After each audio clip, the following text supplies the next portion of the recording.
Hello, today we will be demonstrating the ease of erecting a Frontline Ballistic barrier system.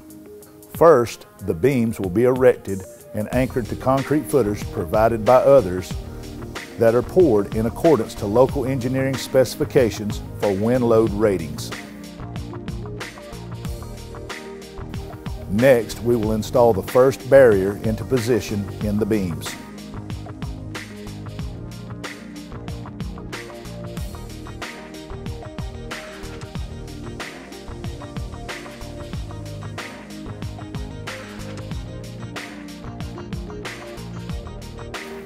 The next barrier will now be installed to show how this system holds itself together with ease in the field.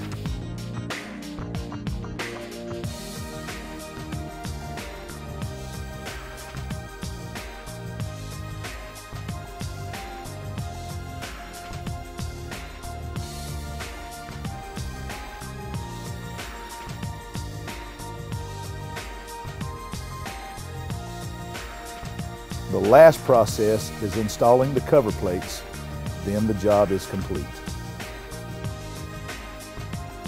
This is a completed section of a Frontline Ballistic barrier system.